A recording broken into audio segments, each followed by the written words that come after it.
No regrets. So you have to remember all the things that happen in our lives, whether they're good or bad. So you guys know I've been through a lot of stuff. I just celebrated 20 years sober yesterday. Prior to 20 years sober was a wreck, right? A lot of things that I look back on and think, man, I wish I hadn't done that. I used to think I wish I hadn't done that. But are you happy with where you're sitting right now in your lives? Then there's no regrets, because every single decision that we've ever made in our lives brought us right here to where we are, right? So no regrets. You can say, like, I could have done it different, or I wish I hadn't have felt that way. Yeah. But if you would have done anything different in your life, that tiny little deviation in path would have changed everything about where we are right now. So, and I love you guys. I don't want to change any of it, right? All the things, if I would have done something different, I wouldn't, you guys, all of this would be different. Yeah. So even though I'm ashamed of many of the stupid things that I did in my life, I wouldn't change them, because it all brought me right here. Yeah. You know? Yeah. So I get what you're saying, like to feel like, gosh, I wish I would have handled something different or whatever. But just remember, like, whatever path you took is the path that brought you here. Yeah. So embrace your past. It doesn't have to define you, right? But it's good to embrace it, because that pathway, if we look backwards, is a straight line to where we are right now. Yeah. Right? So, yeah. That's fair. Yeah. So, okay. So how about you? How'd you feel at the house whenever all that happened? Going back to it, like, I loved being there because it was my childhood home. Like, I grew up there and stuff. But I guess, like, going back, it kind of always felt like a part of the house was missing. Because, I mean, obviously, I feel like there's a difference between a house and a home. And I felt like after, like, you had left, it kind of became more of a house rather than a home. Because I feel like when the whole family was all together, like, I just felt like everything was complete, you know? And then after the divorce, I felt like going back there, like, something was missing, and it was just like the house was there, you know? And, like, I don't know if you remember, but every night, like, I would text you on my phone, and I'd be like, hey, like, how are you doing? And I'd be like, I'd say, I'm missing your face, and you'd send a picture, and I'm like, okay, like, I love you, and I hope you sleep well tonight, and all that stuff, because I just felt like a part of the house was missing, and it wasn't like a home anymore. But I did love, like, going back there and just being able to be in the comfort of, like, my own room that, like, I grew up in and stuff. But it definitely was hard to go back there and have part of it be missing. Yeah, I can see that. It was hard for me too, to feel like that whole thing, you know, was missing.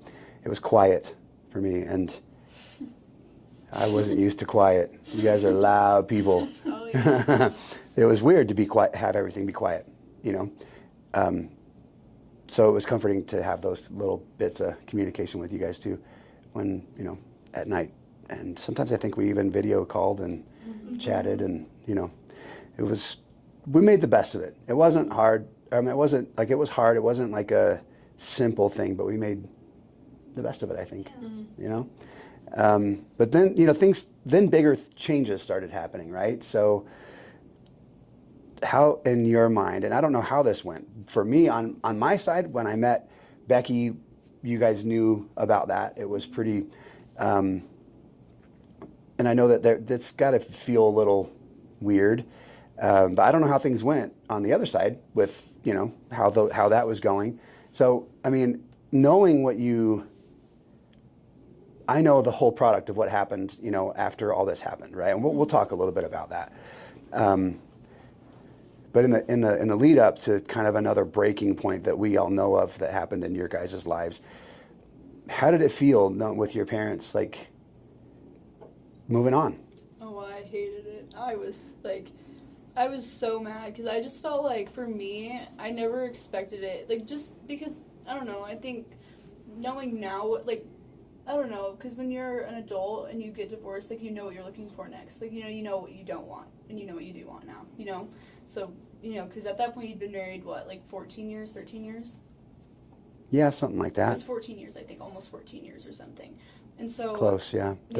13 and some change. Yeah, and so I was like, I don't know, so, like, understanding that now, you knew what you wanted, so when you found it, like, that was fine. But for me, I was just like, it was so fast, you know what I mean, for me, at least, and it probably wasn't as fast as I thought, but I just felt like everything was, like, weeks within each other. But I also think changing houses week on and week off made time so skewed for me. So you felt like it was with me and Becky? You Yeah. felt like it was really quick? Oh yeah, I was like, I mean, I remember one, I talked to you about wanting to meet her first. You know, I was so like, you know, just oldest kid, like I just wanted to, you know, have everything to me first, and I don't know. And so when I had gone to Texas because I wanted kind of like an escape, you know, I wanted a little bit of a break from life, and I just wanted to go on a little vacation. So I went to Texas and hung out with my aunt for a few weeks, and I remember I got pictures from my aunt. Of all the kids meeting, like what I knew was going to be our future stepmom. I had already known. And Those so, were from me, by the way. What? They weren't from.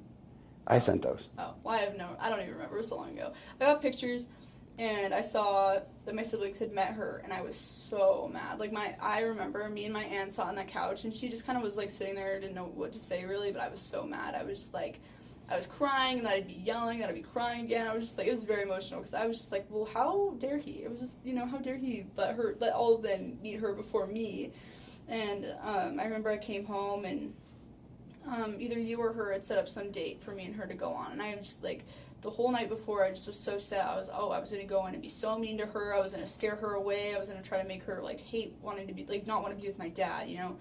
And so I met her, and she was so nice, and she gave me all these things. She took me to my favorite food place. We got our toes done. She brought me to this little store and let me pick things out, and let me get things for my siblings. And I just, by the end, I was just like, I was not mean to her one time. And we went and played with puppies. I don't know if do you remember that? I used to be sending you pictures. I was like, Dad, look what I got. But like, she was just so nice, and I was just like, I like looked back on the day. I was like, I wasn't mean to her one time, and I so badly wanted to scare her away, and I just did not succeed on my mission. And so I wasn't happy. And then I don't know. I kept seeing her more around. She came over and cooked with us and baked with us, and you know, did all the fun things. And quickly I like saw her like incorporated into our family, and I knew from early on that she was gonna be my stepmom, just because she fit so well. Like, she was everything that our family needed, you know. So I don't know. I think that was hard, but I really, really liked her, and I couldn't really like fight that I didn't, just because Becky's likable. Everyone loves Becky. She's just awesome.